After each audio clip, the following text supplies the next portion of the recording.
Hello, everybody. Welcome back to our 11th episode of our podcast. I am Aneesh here to break down Game 3 of the finals between the Golden State Warriors and the Boston Celtics, which happened at TD Bank Garden. Sorry, I didn't break it down earlier, guys. Was a little busy, but anyway, let's get to it. So, like I said, the game was at TD Bank Garden. They're very excited to see their Celtics in the finals for the first time since 2010, and they were ready to boo Draymond Green the minute he stepped on the court, weren't they? And the Boston Celtics are 7-0 following a loss, and they came ready to play.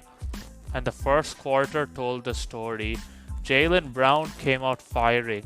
He was very annoyed with what Draymond Green did to him in Game 2. Some of them were non-called fouls, and then the amount of chirping Draymond did at him.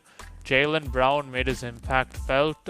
In the first quarter alone, if I recall, he had 13 points, and he led the way from the start.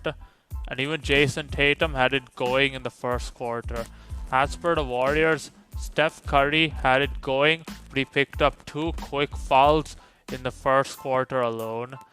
And then Klay Thompson kind of found his rhythm, but it wasn't enough. Andrew Wiggins had the quietest 18 points for the entire game ever. And then Draymond Green, man. This guy just could not do anything. He picked up 2 quick fouls, had the crowd going. The FU Draymond chant started immediately. It continued till the rest of the game. The crowd was so hostile, man. Oh my god.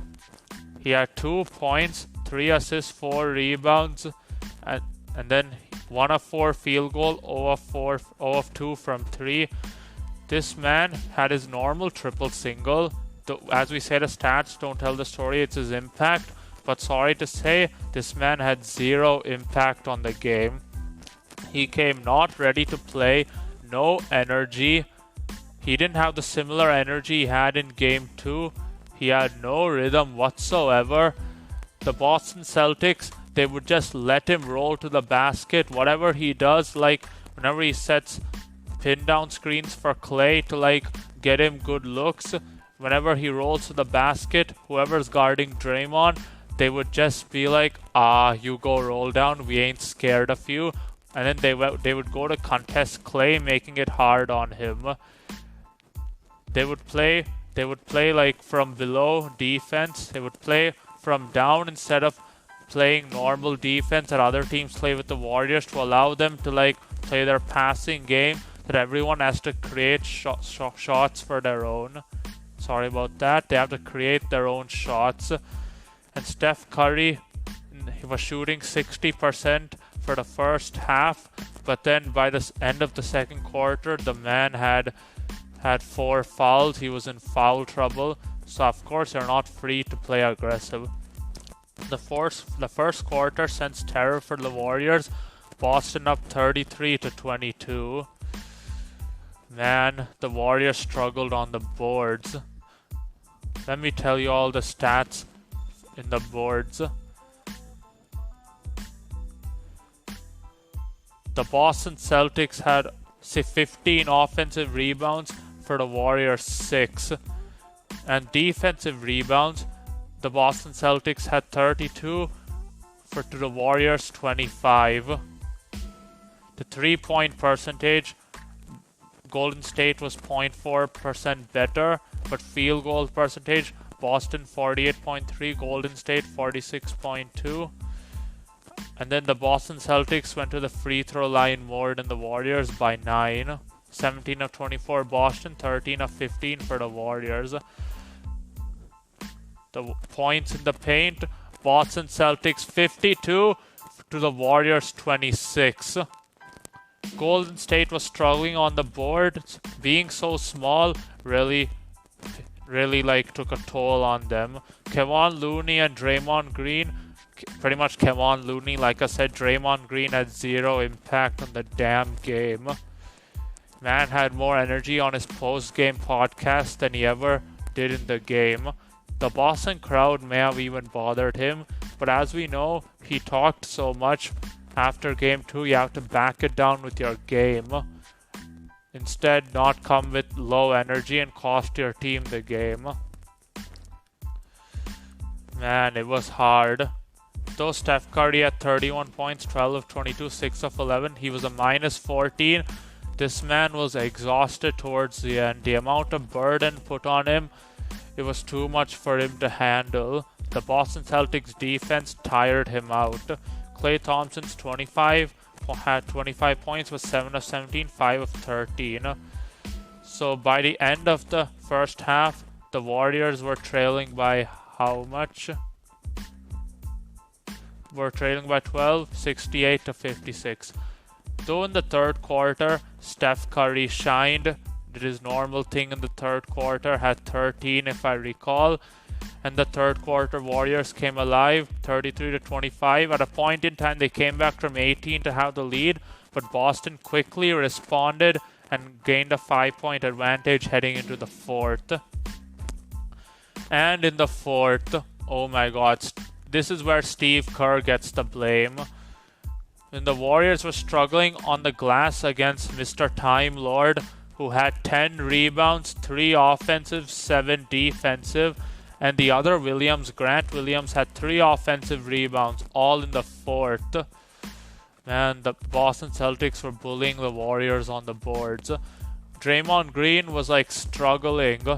He was struggling his you-know-what off on the boards. Steve Kerr did not get Kevon Looney in. He continued to go small, and it cost them on the boards. It gave the Boston Celtics so many second chance opportunities, and then they had it going. And then when Steph Curry had his rhythm and the Golden State Warriors had the lead, the minute the Warriors got the lead, he bent Steph Curry and he broke Curry's rhythm. That also played a role in the Warriors' loss.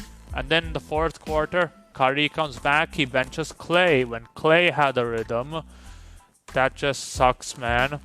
And then when Klay returns and the Warriors are trailing, they're doing everything they can to hang on. Klay loses his rhythm. Steph is exhausted. There's little he can do. Andrew Wiggins missed an open corner 3. Draymond Green was practically useless on offense. As I said, how they're defending him. Even if he rolls to the rim, Time Lord Robert Williams can just block anything. He's struggling to even create free throws for himself. Like draw a foul and create free throws, and then when they leave him open at the 3-point line, he's not able to hit a 3-pointer. So far in the series, from game 1 to game 3, he had 15 total points for the series, for the entire series, and he had 17 personal fouls for the entire series. And then a sequence happened in the fourth quarter where Steph Curry, when hustling for the ball after a Boston Celtics miss, he was fighting with Al Horford for the second chance. Al Horford going for the second chance opportunity. Steph Curry going for the long rebound. Al Horford stepped on Steph Curry's leg. The same foot he injured in the regular season where he missed 1 month. Steph Curry was screaming in pain. And later on, Marcus Smart joined the fight to grab the ball from Steph Curry. Steph Curry was screaming even harder. That play looked so scary. Then Draymond Green, though he knew one more foul, he can get fouled out. He just took the foul because he wanted to protect his teammate, which is a good thing. But then he didn't really have any impact anyway. And then later on, as you know, there was a play when Marcus Smart drove against Steph Curry in the rim. And then what happened towards the end? They went up 14. Steve Kerr benched all his starters, getting ready for the next game. Jason Tatum took over in the fourth. Man had 9 in the fourth. He was unstoppable. Every time he got a mismatch with Curry guarding him, he took advantage of it.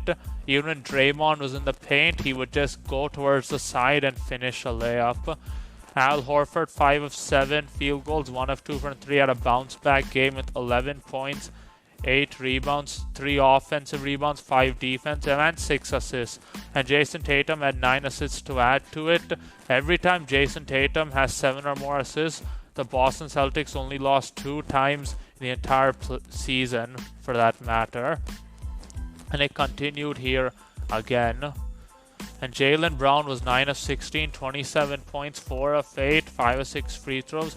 You can tell from the first quarter, this man just did not want to lose. He did not want to lose. He went at Draymond Green as hard as he can. He was annoyed at Draymond Green for that pants sequence in Game 2. And even Klay Thompson was annoyed after the game with the hostile crowd.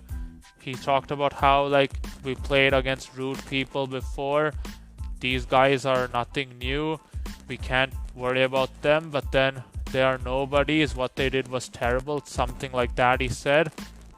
And then Draymond Green's wife also addressed the hostile crowd about how, like, their kids were at the game, yet they had to witness all of this, the F you Draymond chants. And then Draymond at least was honest in the post-game, at post-game, that he played terrible. And then he went on his pod immediately and spoke for 17 minutes straight that like how terrible he played. I was honestly did not want Draymond Green to pod until the finals were done, cause like he seemed to have low energy. But at the same time, man was confident that they weren't gonna lose again. And then Draymond mentioned something in his podcast that Klay told him that they're giving us 2015 vibes. They were down 2-1 after 3 games, and then they came back and won that series. And about Game 4, I'll talk about it in just a bit in another video. And meanwhile, the Boston Celtics, at their home court, they took advantage. They went up 2-1, put all the pressure on Golden State. Jason Tatum, Al Horford, Robert Williams, Marcus Smart, Jaylen Brown, Grant Williams all made their impact felt. They applied the clamps on the Warriors in the fourth, held them to 11 points. Meanwhile, Steph Curry, there was worry about that injury, but then Curry told in the post-game interview that he was fine and he was ready to go for Game 4, and he's just going to do whatever he can to win. And then the Warriors had the confidence, and then there was a 1-day break in between, so then they were just getting ready for Game 4. And then meanwhile, Boston put pressure on Golden State in such a way that if Golden State loses Game 3, it's over. Draymond Green was hearing it everywhere over the next 1 day before Game 4 that he needed to be better about how Boston's defending him, how unless he plays like the Draymond of old, he cannot find his offense, and how worrisome is Curry's injury, and then how much will that impact the series. Anyway, this is all I have to say for Game 3. It was a total mismatch. Draymond Green, I'll talk about him in just a bit in this next video. The next Game 4 is one pivotal game I have to talk about. It was an amazing game. I'm not going to give any spoiler alert. I'll just talk about it in just a bit. Anyway, thank you all. Like, share, and subscribe. Subscribe if you come this far. Comment below, and then you can share, like, share, subscribe as I said. Thanks for watching. Have a great day.